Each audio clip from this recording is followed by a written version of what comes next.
자, 오늘부터 구룰타이 매니페스토 1 프롤로그 1 제목은 무솔리니와 그람시의 유령이 대한민국을 배회한다. 프로파일러 X가 2024년 11월에 제작했습니다. 하나의 유령이 대한민국을 배회하고 있습니다. 극우 독재자 무솔리니와 극자 공산주의자 그람시를 합성한 유령이 한국인의 뇌리 속을 배회하고 있습니다. 나는 이 위험한 유령을 사냥하는 동맹을 규합하기 위해서 이 작업을 하고 있습니다. 많은 사람들이 이 말들이 1848년 막스와 엥겔스가 발표한 공산당 선언 커뮤니스트 매니페스토의 첫 문장을 패러디한 것을 알 것입니다. 하나의 유령이 유럽을 배회하고 있다. 공산주의라는 유령이 구유럽의 모든 세력들, 즉 자르와 교황과 프랑스의 급진파와 독일의 경찰이 이 유령을 사냥하려고 신성동맹을 맺었다. 19세기 인류는 이 유령을 제대로 사냥하지 못해서 엄청난 비극을 맞이했습니다. 공산주의자 스탈린과 모택동은 전쟁과 폭정으로 수천만 명씩 무고한 사람들을 학살했고, 공산주의자 김일성, 호치민, 폴포트도 전쟁과 숙청을 통해서 수백만 명씩 무고한 사람을 살해했습니다. 이 모두가 공산당 유령에게 감염된 인간의 두뇌작용 때문이었습니다. 나의 이름은 프로파일러 X입니다. 일명 도끼 탐정입니다. 나는 지구에 나타나는 사악한 유령을 찾아내고 들여내고 제거해서 세상을 선한 방향으로 이끄는데 도움을 주기 위한 존재입니다. 나와 나의 동지들은 모두 지구 모든 생명의 주인인 The Act God의 충직한 부하입니다. The ACTGOD가 저희 주인의 이름입니다. 지구 문명과 호모 사피엔스를 보존하기 위해 다양한 작전을 해오던 나는 얼마 전부터 태평양 서쪽 작은 반도 분단된 남쪽 한반도 대한민국이라는 곳에서 뿜어져 나오는 사악한 유령의 기운을 느끼고 프로파일링을 시작했습니다. 간단한 데이터 프로파일링 결과 내가 발견한 것은 대한민국의 전 사회에 스며든 이 사악한 유령의 기운이 이미 50년 전부터 침투한 기생충들이 번식하고 확장된 결과이며, 한국에 서식하는 대다수의 인간들에게 감염되었고, 이 질병으로 나라가 구석구석 썩어 들어가고 있음에도 불구하고 대다수의 인민들은 자신의 뇌수가 잔인한 기생충에 감염되어 있는지도 모른 채 하루하루 인생을 소비하고 있습니다. 마침내 이 병이 이 나라를 뿌리까지 타락시켰을 뿐만 아니라 지구의 다른 나라에서도 사악한 기운을 뻗치기 시작하였기에 더 이상 방치할 수 없는 지경이 되었습니다. 이 기생충이 야기한 질병은 일본과 중국에도 영향을 주기 시작했고, 급기야 동북아시아의 지정학적 갈등을 폭발시키는 뇌관이 되었습니다. 이 뇌관이 터지면 미국에도 직간접적인 타격을 줄 것이며, 동북아시아는 아마겟돈 전쟁에 휘말리게 될 것입니다. 이 문제를 프로파일링하고 해법을 찾기 위해서 역사에서 교훈을 찾던 나는 1920년대 유럽의 이탈리아에서 일어난 일련의 사건에 주목하게 되었습니다. 히틀러와 더불어 국가주의 파시스트 독재 권력의 원조였던 베니토 무솔리니는 1883년 이태리의 작은 도시 포르리 근처 마을에서 아나키스트 성향의 대장장이의 아들로 태어났고, 군 복무를 피해 스위스에 피신했다가 1차 세계대전에 복무한 후 사회주의자로 활동을 하다가 파시스트 정치인으로 변신합니다. 이탈리아는 1차 세계대전의 승전국이었지만 전쟁 후 경기 침체와 실업으로 인하여 인민들의 불만이 굉장히 많았습니다. 1917년 러시아에서 볼셰비키 혁명이 성공하고 동구권으로 확산되자 러시아 혁명 소식은 이탈리아 민중 다수에게 복음처럼 들렸습니다. 이런 분위기로 인해 사회주의와 무정부주의 노조가 확산되어 노동조 회원은 300만 명으로 늘어났습니다. 1919년 9월 자본주의의 상징인 피아트 자동차 공장에서 러시아 혁명을 모방해 노동자들이 공장을 무력으로 점거하고 공장평의회 즉 소비에트를 조직했습니다. 이에 맞선 무솔리니는 1918년 파쇼 정당을 창설하고 극좌 공산당 홍위병 레드가드에 대응하여 극우 테러 단체인 검은 셔츠단을 조직합니다. 1920년 3월 철강 노동자들이 전국적인 총파업을 주도했고 120만 명의 노동자들이 참가했습니다. 그람시가 활약한 공산주의 홍위병과 무솔리니가 조직한 백색 테러 단체 검은 셔츠단이 대결하는 모양새가 됐습니다. 무솔리니는 1922년 검은 셔츠단 수천 명을 동원하여 로마로 진군합니다.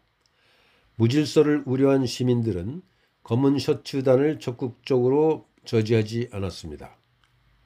황제가 39세의 무솔리니를 총리로 임명하면서 이 황당한 민간인 쿠데타가 성공합니다. 로마 황제를 꿈꾼 파시스트 무솔리니는 권력을 차지하기 위해 수단과 방법을 가리지 않았고 검은 셔츠단을 동원하여 사적 폭력을 남발했습니다. 행정부의 총리가 된 무솔리니는 의회를 장악하기 위해서 1924년 대규모 부정선거를 자행했습니다. 전국적인 투표자 명부를 조작했고 투표함을 바꿔치기 했습니다. 이 사건을 다룬 2024년 9월 TVN의 벌거벗은 세계사 프로그램에서 출연자들은 정치에서 가장 큰 중범죄는 투표 조작이라고 말하면서 요즘 세상에는 상상도 못할 일을 무솔리니가 저질렀다고 비난했는데 이들은 한국에서 대규모 투표 조작이 있어 왔다는 것을 모르는 것 같습니다. 1924년 대규모 부정선거를 통해서 파시스트당의 의석이 60%까지 올라갔습니다. 무솔리니는 이때부터 자기 멋대로 법을 만들기 시작했습니다. 그는 1925년부터 자신의 호칭을 두체, 즉 세상의 우두머리라고 부르게 했습니다. 무솔리니는 선거법과 국회법을 개정해서 파시스트 당 하나만이 유일한 합법적인 정당이 되도록 하는 법을 제정해 나갔습니다. 1929년 총선에서는 파시스트 당이 40개의 국회의석 모두를 차지하여 일당 독재 체제를 만들어냈습니다. 이 과정에서 무솔리니를 비판하는 국회의원 마테오티를 암살했고 그람시를 포함한 수많은 반대자를 감옥에 넣었습니다.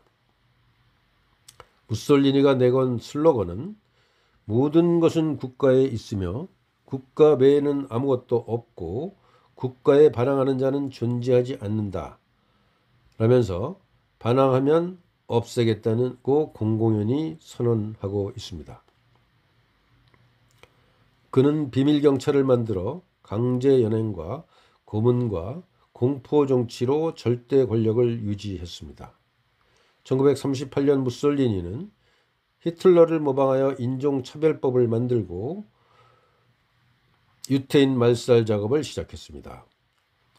영화 아주 명작이죠. 인생은 아름다워에서 보듯이 이탈리아의 점령지 여러 곳에 유태인 수용소를 만들고 히틀러와 함께 유태인 600만 명, 러시아 1천만 명을 포함한 2천만 명을 학살하는 데 앞장섰습니다. 1931년 리비아를 점령하고 1936년 스페인 내전에 파병하고 1938년 에티오피아를 침략하고 1939년에는 알바니아를 점령했습니다. 1939년 독일이 폴란드에 침략하여 2차 대전이 터지자 1949년 6월 독일에게 전황이 유리하게 돌아가는 것을 보면서 무솔리니는 영국과 프랑스의 전쟁을 선포합니다. 곧 이어 무솔리니는 영국과 프랑스의 아프리카 식민지인 케냐와 소말리로 진격했습니다. 그리스도 침략해서 점령했습니다. 1941년 6월 무솔리니는 소련에 대한 전쟁을 선포하고 일본 제국이 진주만 사건을 일으키자 무솔리니는 미국에도 전쟁을 선포했습니다. 이로써 그는 히틀러, 도조 히데키, 히로히토 일본왕과 함께 2차 대전의 핵심 전범이 됩니다. 그러나 집권 21년 차인 1943년 7월 전황이 불리해지고 무솔리니에 대한 반대가 거세지자 이탈리아의 원로원은 무솔리니의 직위 해임안을 의결합니다. 그러자 무솔리니는 국왕 엠마누엘 3세에게 가서 해임 의결을 보류해달라는 요구를 하러 갔다가 바로 왕궁에서 체포당합니다. 그리고 산악지역의 한 호텔에 연금되었는데 2달 후인 1943년 9월 히틀러의 공수부대와 친위대가 비행기를 타고 내려와서 무솔리니를 구출합니다. 그리고 그를 이탈리아 망병 정부, 독일의 꼭두각시 정부의 수반으로 삼습니다. 그 계속 전황이 나빠지고 1945년 4월 알프스 산을 넘어서 도망가려 하던 무솔리니와 그의 연인 페타치를 파르티잔이 체포한 후 산속에서 권총으로 처형했습니다. 그리고 밀라노 광장 교수대에 거꾸로 매달린 무솔리니 61세와 그의 연인 33세의 페타치를 보면서 이탈리아 밀라노의 사람들의 심경을 어땠을까요? 이쯤에서 파시스타란 말, 그리고 좌파들이 즐겨 쓰는 파쇼 반대라는 말에 나오는 파쇼에 대해서 알아보고 가겠습니다. 파쇼는 로마 시대 권력의 상징이던 장식물 파스케스가 어원입니다. 로마의 권력자들의 경호원들이 가지고 다니는 일종의 무기를 상징하는 것이었습니다. 처형을 할 수 있는 도구인 도끼와 박달나무 몽둥이를 묶음으로 구성되어 있고 가는 막대기도 뭉치면 강해진다라는 의미도 있는 권력의 상징이었습니다. 무솔리니는 각종 행사에서 경호원들에게 파쇼를 가지고 다니게 했습니다. 로마의 황제처럼 되고 싶어 했던 무솔리니는 파쇼를 국기와 휘장에 사용했습니다. 현재 미국과 유럽의 많은 나라에서도 상징으로 사용합니다. 자, 구를타의 매니페스토 1번 무솔리니와 그람시의 유령이 대한민국을 배회한다를 마치도록 하겠습니다. 2편을 기대해 주십시오.